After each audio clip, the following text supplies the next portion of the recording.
দিয়েই শুরু করতে চাই। গণভোটে সংখ্যাগরিষ্ঠ মানুষ হ্যাঁ ভোট দিয়েছে, তাহলে সরকার এই হ্যাঁ ভোট বাস্তবায়নে দেরি কেন করছে?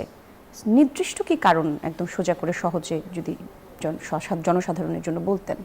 ধন্যবাদ আপনাকে। যারা শুনছেন আমার শুভেচ্ছা অভিনন্দন, আমার সহালোচককে শুভেচ্ছা। দেখেন, গণভোটটা যে পন্থায় হয়েছে সেই পন্থাটা সংবিধানের সাথে যায় না। রাজনীতিতে সংসদ যেভাবে এসেছে সেটা আপনার সাংবিধানিকভাবে একটা ভিত্তির উপর দাঁড়িয়ে আছে। তো গণভোটটা যেটা করার সেটা সংবিধানে ছিল না। গণভোট এইভাবে হওয়ার, গণভোটটা 3টা গণভোটের পরে আর গণভোটের সিস্টেমটা নাই, ওটা উঠিয়ে দেওয়া হয়েছে। আচ্ছা, কিন্তু এই গণভোট হওয়ার পূর্বে তো বিএনপির সঙ্গেও কথা আমি বলি, বিএনপি কিন্তু তখন এই কথাগুলো বলেছিল, কিন্তু সেই সময়কার সংস্কার কমিটি সহ আজকে যারা বিরোধী দলে আছেন তারা এটা নিজেদের একদম তখন তারা মনে করেছে যে ইন্টারিম গভর্নমেন্ট যেহেতু তাদের সে ছাড়া কিছু করে না, তারা যা বলবে এটাই হবে। কিন্তু ওইখানে আপনি খেয়াল করেন, ওইখানে কিন্তু একটা জায়গায় বলা আছে যে সংসদই লাস্ট ক্ষমতার কেন্দ্রবিন্দু, সংসদের মাধ্যমেই সব কিছু কিন্তু আপনার আস্থায় যাবে, মানে পাশ হবে, বিলটা পাশ হবে বিল আকারে। তো সংসদে কি থাকতে হবে? 2/3 মেজরিটি। এইখানে আপনার গণভোটটা হওয়ার আগে আরেকটা গণভোট করা দরকার ছিল, যে এই গণভোটটা হতে পারে কিনা। জনগণ সর্বময় ক্ষমতার উৎস, তো জনগণ ডিসাইড করবে যে গণভোট, যেহেতু ওই মুহূর্তে কোনো সংসদ ছিল না, গণভোট জনগণই এটা ডিসাইড করার দরকার ছিল যে গণভোট যদি হয় এটা হতে পারে কিনা। সেটা ওই সরকার করেন নাই। সরকার তার মর্জি অনুযায়ী যা খুশি তাই করেছেন। কিন্তু সরকার এটাও জানেন যে সবশেষে সংসদে আসতে হবে। এখন সংসদ চলমান, সংসদে এসছে, সংসদের ভোট বলেন, গণভোটের যে কারণটা জনভোট আপনি যেটা বললেন সংখ্যাগরিষ্ঠ ভোট, এইখানে আপনি একটা জিনিস খেয়াল করেন, ভোট দিয়েছে কতজন? 6 কোটি মানুষ ভোট দিতে যান নাই, 3 কোটি মানুষ গণভোটের বিপক্ষে ভোট দিয়েছেন। হ্যাঁ, প্রায় 9 কোটি মানুষের কিন্তু গণভোটের পক্ষে না। তার মানে তাহলে আপনার সংখ্যাগরিষ্ঠ গণভোট যদি যারা ভোট দিয়েছে তাদের কাছে সংখ্যাগরিষ্ঠতা আছে, কিন্তু যারা দেন না, এটা যেহেতু গণভোট, আমাদের কিন্তু ওই হিসাবও করতে হবে গণভোট অর্ধেকের বেশি মানুষ দিয়েছে কিনা।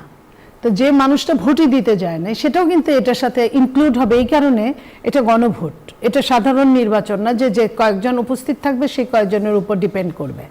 যাই হোক, এটা একটা আরেকটা আপনার বলবো যে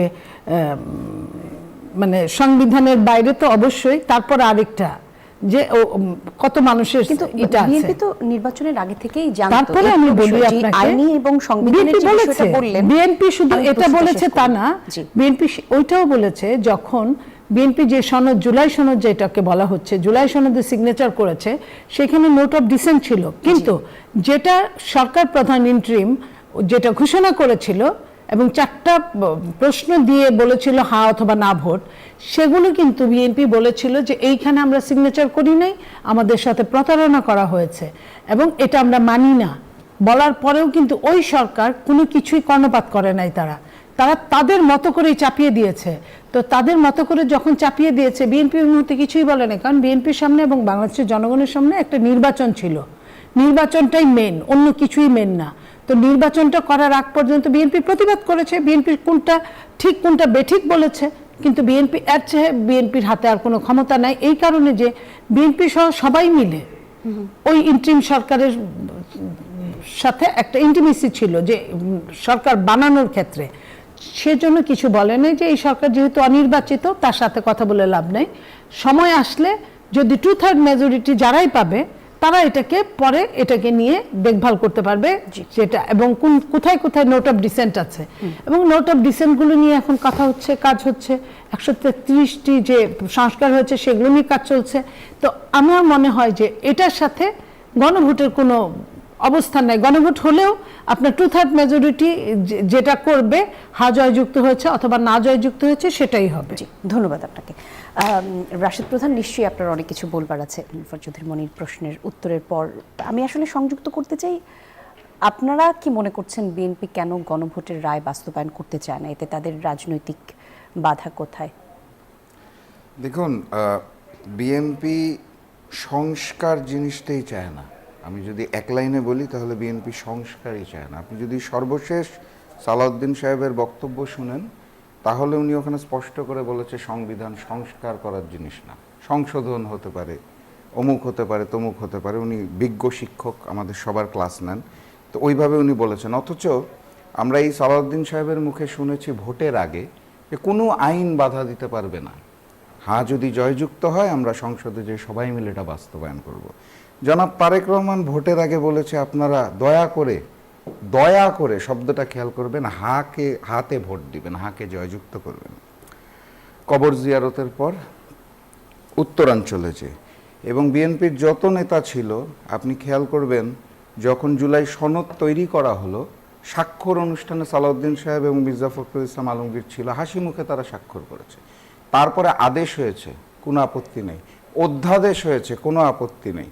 নির্বাচিত হয়ে আসার পর যখন সংস্কার পরিষদের শপথ নিতে হবে তখন তারা সর্বপ্রথম খোলাসা করলো আমরা শপথ নিব না। আমরা আমাদের জায়গা থেকে যেটা মনে করি সেটা হচ্ছে যে এটা জুলাইয়ের সাথে একটা পরিপূর্ণভাবে বেইমানি করা হয়েছে। আপা যেটা বলছিল যে কত মানুষ উপস্থিত হয়েছে ভোট দিতে, কত মানুষ উপস্থিত হয়েছে কত মানুষ হয়নি এটা যদি গ্রহণযোগ্য বিষয় হয় তাহলে আমাদের বলতে হবে যে ওই মানুষগুলা তো জাতীয় নির্বাচনের যেটা আর কি সংসদ গঠনের ভোট, ওই মানুষগুলোই ভোট দিয়েছে। তো একই দিনে একই নির্বাচন কমিশনের আওতায় আমি দুইটা ব্যালটে ভোট দিব, একটা মানবো একটা মানবো না, এই জিনিসটা আসলে যৌক্তিক না। তো আমি আমার জায়গা থেকে যেটা বলতে চাই সেটা হচ্ছে বিএনপি নিঃসন্দেহে ভোটের পরেই জুলাইয়ের সাথে একটা বেইমানি করেছে, একটা প্রতারণা করেছে। কারণ নির্বাচনের পূর্বের প্রচারণা আর ক্ষমতায় আসার পরে তাদের যে রূপ পাল্টে গেল, রূপ বদলে গেল সংসদে যাওয়ার পর, এটা টোটালি ইউ টার্ন বলে আমি মনে করি। ধন্যবাদ আপনাকে। জি, ধন্যবাদ আপনাকে। নীলুফার চৌধুরী মনি, দেখেন গণভোট বাস্তবায়ন নিয়ে নানা রকমের কথা হচ্ছে এবং গণভোট বাস্তবায়ন না হলে বিরোধী দলীয় নেতারা রাজপথে যাবেন, আন্দোলন করবেন, তারও ঘোষণা এসেছে। বাংলাদেশের এখন যে অবস্থা, সার্বিক পরিস্থিতি বিবেচনায় এখন বাংলাদেশ নতুন করে আন্দোলন নিয়ে, রাজপথে আন্দোলন নিয়ে দেশের যে অগ্রযাত্রা তাতে বাধাগ্রস্ত হওয়ার মতো পরিস্থিতি তৈরি হবে বলে মনে করছে কিনা বিএনপি? দেখেন এইখানে যে কথাগুলো এক একজনের কাছে শুনলে এক এক রকম মনে হয়। কথাগুলো আপনার এক আইনি ভিত্তি আছে কতটা এটা দেখতে হবে। আইনি বৈধতা অবৈধতাটা আসে আইনি ভিত্তির উপর। যেটা জাতীয় সংসদ নির্বাচন সেটা বৈধ, আমি প্রথমেই বলেছি। আর যেটা গণভোট সেটাই কিন্তু সংবিধানে নাই। তো সংবিধানে নাই, আমি কিন্তু খুব ক্লিয়ারলি বলেছি যে এটার জন্য আরেকটা গণভোট হওয়া দরকার। আমি যতটুকু আমার ক্ষুদ্র জ্ঞানে বুঝে বিএনপির কাছে, বিএনপির আপনার খেয়াল আছে প্রথম দিন থেকে শুরু করে যখন ইন্টারিম গভর্নমেন্টের সঙ্গে বিএনপি ফার্স্ট দেখা করতে গেল 2-4 দিন পরে, তখনই কিন্তু বিএনপি বলেছিল যে একটা যৌক্তিক সময়, সভ্য ভাষায়, হ্যাঁ। তারপরে আবার বলেছিলেন যে একটা নির্ধারিত সময়। তারপরে যখন তৃতীয়বার শুনলেন না তখন থেকে বলা শুরু করলেন নির্বাচনের একটা ডেট চাই। নর্মাল নিয়মে ইন্টারিম গভর্নমেন্ট 3 মাসের মধ্যে নির্বাচন দিতে 106 ধারায় যদি হয় দিতে সে বাউন্ড, কিন্তু তারা কথা শুনে নাই। তো তারা ভোট দেয় নাই। বিএনপির টার্গেট হচ্ছে ভোট। বিএনপি ভোটের রাজনীতি করে। বিএনপি যদি ভোটের রাজনীতি না করতো, প্রথমেই যখন 3 দিন সরকার ছিল না দেশে, তখন কিন্তু একটা প্রশ্ন এসেছিল যে জাতীয় সরকার হবে কিনা। বিএনপি জানে এই জাতীয় সরকার একটা ঘাড়ে তুলে দিলে সহজে এই জাতীয় সরকার দিয়ে নির্বাচন করানো যাবে না, সব দল থেকে যদি না।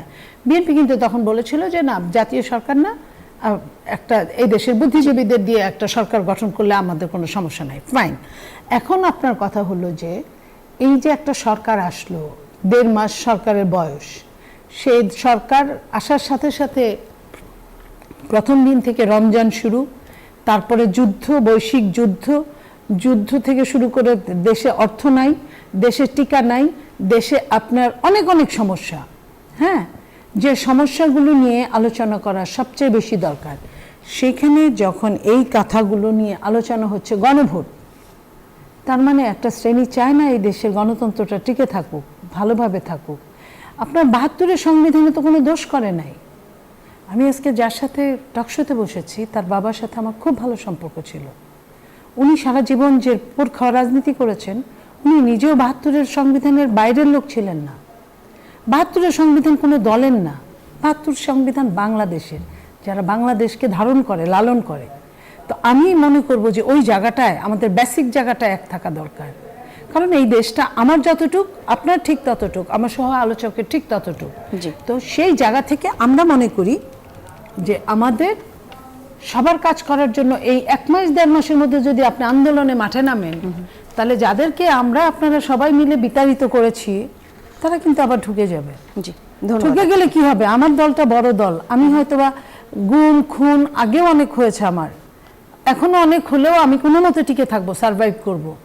কিন্তু আপনার দলগুলো কিন্তু ছোট ছোট দল, আপনাদের কিন্তু অস্তিত্ব সংকটে পড়বেন। আমরা চাই না কেউ অস্তিত্ব সংকটে পড়ুক। এই দেশটা আমাদের, এই দেশটা সার্ভাইভ করার দায়িত্ব আমাদের। এই দেশে মানে অনাগত শিশুদের জন্য বাসযোগ্য করে যাওয়ার দায়িত্ব আমাদের। তো আজকে কি হচ্ছে? আজকে যখন দেখেন একটা ইন্টারিম সরকার 18 মাসে আপনার একটা টিকা আনার ব্যবস্থা করে নাই, শত শত শিশু মারা যাচ্ছে। দেশের তেলের সংকট যত না, তার চেয়ে বেশি কৃত্রিমভাবে তেল সংকটের সৃষ্টি করা হচ্ছে। এই জায়গাগুলোয় তো বিরোধী দল চুলচেরা হিসাব করে কথা বললে রাষ্ট্রের জন্য ভালো হয়, জনগণের জন্য ভালো হয়, জনগণ আস্থায় ফিরে যেতে পারে। সেটা না করে প্রতি পদক্ষেপে যদি ওই ভীতিকর ভয়কে ডেকে আনে, এই ভয়কে ডেকে এনেছিল কিন্তু 2009 সালে জামাত একবার, আজকের বিরোধী দল 8 সালে। বিএনপি কোনোভাবেই বলে নেয় যে ইলেকশন করবে। জামাতের প্ররোচনায় বাধ্য হয়ে বিএনপি ইলেকশনে গিয়েছিল। তাতে কি হয়েছিল? জামাত কিন্তু তার নিজের অনেক লোককে হারিয়েছে। বিএনপি তো সাফার করেছেই, সবাই সাফার করেছে। আমরা যারা এখন সরকারি দলে, বিরোধী দলে বা রাজপথের বিরোধী দলে বা কেউ সংসদে যেতে পারে না কিন্তু অ্যালায়েন্স করেছে, তারা প্রত্যেকেই সাফার করেছে। তা প্রত্যেকেই সাফারটা তাদের তো এত তাড়াতাড়ি ভুলে গেলে হবে না, আমাদেরও ভুলে গেলে হবে না। তাই আমরা চাই সংসদটা যাতে প্রাণবন্ত থাকে, যতটুকু না হলে না হয়, যতটুকু আমরা যেটা নোট অফ ডিসেন্ট নাই যে কাজগুলোতে, সেগুলো বিলগুলো পাশ করে ফেলানো হোক। তারপরে যেটা যেটা আছে, জুলাই সনদের সাথে গণভোটের কোনো সম্পর্ক নাই। এ বিষয়ে বিএনপি একবারও বলে নাই যে জুলাই সনদ। ধন্যবাদ আপনাকে, খুব চমৎকার প্রশ্ন। এটা আসলে ব্যাখ্যা করতে অনেক সময় দরকার, কিন্তু যেহেতু লাইভ টক শো আমি চেষ্টা করব ছোট করে বুঝিয়ে বলার। দেখুন, আপা যেটা বলছিল আমি ওই পয়েন্ট থেকেই শুরু করি, এটার সাথেই কানেক্টেড, সংবিধানের কথা। শেখ হাসিনা যে চপারে করে পালিয়ে গেল, এটা সংবিধানের কোনো ধারায় নাই। জুলাই গণ অভ্যুত্থান কোনো সংবিধান মেনে হয় নাই।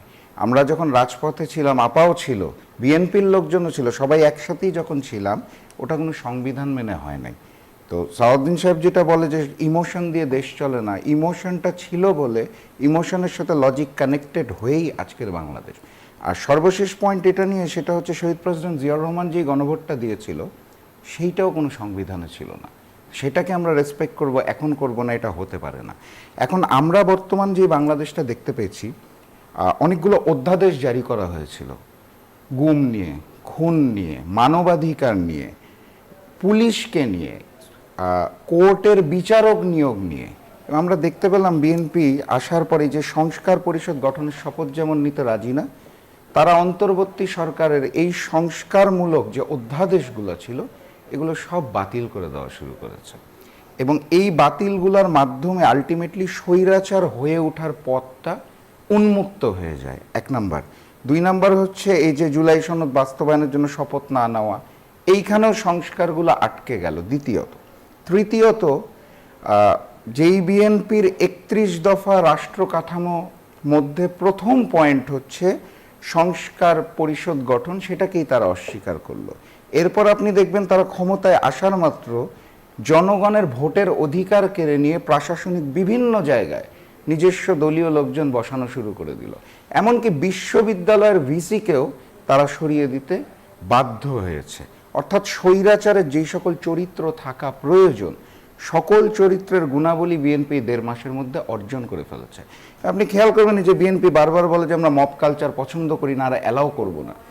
ইউনিভার্সিটির ভিসি পরিবর্তনের ক্ষেত্রে কিন্তু তারা মব সৃষ্টি করেছে। এবং মজা লাগলো, এই লাইফটা শুরু হওয়া মাত্র আপনি যে বিসিবির গল্পটা দেখাচ্ছিলেন তামিম ইকবালের, এটাও কিন্তু একটা মব। কিসের উপর বেস করে আপনি আগের কমিটিটা ভেঙে দিয়ে তামিম ইকবালের নেতৃত্বে 11 সদস্যের কমিটি বানিয়ে দিলেন, আমি আসলে জানি না। এবং এই 11 সদস্যের লিস্টটা আপনার দেখার সৌভাগ্য হয়েছে কিনা আমি জানি না। 11 জনের মধ্যে আমি 4 জনের কথা বলতে চাই। এই 11-র মধ্যে ইন্টারেস্টিং পয়েন্ট, প্রথম জন হচ্ছেন বিএনপি নেতা সালাউদ্দিন সাহেবের ছেলে, দ্বিতীয় জন হচ্ছে মির্জা আব্বাসের ছেলে, তৃতীয় জন হচ্ছে আমির খসরু মাহমুদ চৌধুরীর ছেলে, চতুর্থ জন হচ্ছেন ববি হাজ্জাজ সাহেবের সহধর্মিণী। 11 জনের মধ্যে 4 জন যাদের কোনো ক্রিকেটীয় ব্যাকগ্রাউন্ড নাই, তারা ক্রিকেটীয় সংগঠক না, তারা এসে এই মব কালচারের মধ্যে দিয়ে বিসিবির দায়িত্ব নিয়ে নিল। এভাবে আপনি দেখবেন বাংলাদেশ ব্যাংকের গভর্নর নিয়োগ, অর্থাৎ স্বৈরাচার হওয়ার জন্য যা যা গুণ দরকার আওয়ামী লীগের প্রক্সি হিসেবে বিএনপি সেই কাজগুলো শুরু করে দিয়েছে। এই কারণে আমি বলতে চেয়েছি যে আওয়ামী লীগের প্রক্সি হিসেবে বিএনপিকে আমরা দেখতে চাই না, কারণ বিএনপি মজলুম সংগঠন। আমি নিজে সাক্ষ্য দিব, সেই বিএনপি যখন জালেম হয়ে যেতে চায় তখন আমরা ব্যথিত হই। তো এই কারণে আমরা চাই না যে আওয়ামী লীগের প্রক্সি দেওয়ার জন্য আসুক। আর সংসদের ওই যে আপা বলছিল সংসদ প্রাণবন্ত, ছোট দল বড় দল, সংসদকে প্রাণবন্ত করার জন্য বিরোধী দলীয় নেতা এবং সরকারি দলের নেতার মধ্যে কথোপকথন হওয়া খুব দরকার। আমাদের সরকার প্রধান স্ক্রিপ্ট ছাড়া কথাই বলেন না, আর কথা বলতে পারেন না নাকি বলেন না আমি জানি না। আমি সংসদে দেখছি একজন প্রক্সি প্রধানমন্ত্রী সৃষ্টি হয়েছে। তারেক রহমানের সকল জবাব, মাননীয় প্রধানমন্ত্রীর সকল উত্তর স্বরাষ্ট্রমন্ত্রীকে দিতে হবে কেন? মানে উনি কি proxy prime minister? Tarek Rahman মাঝখানে বলেও ছিল উনি বিদেশে গেলে জরুরি অবস্থায় সালাউদ্দিন সাহেব কি দেখবে, মির্জা ফখরুল ইসলাম আলমগীর কি দেখবে, কিন্তু উনি সংসদে বসে থাকা অবস্থায় ওনার দায়িত্ব প্রক্সি দিচ্ছে সালাউদ্দিন সাহেব, আওয়ামী লীগের প্রক্সি দিচ্ছে বিএনপি। এই বাংলাদেশটা আমরা চাই না, এটাই আমি বলতে চেয়েছি। ধন্যবাদ আপনাকে।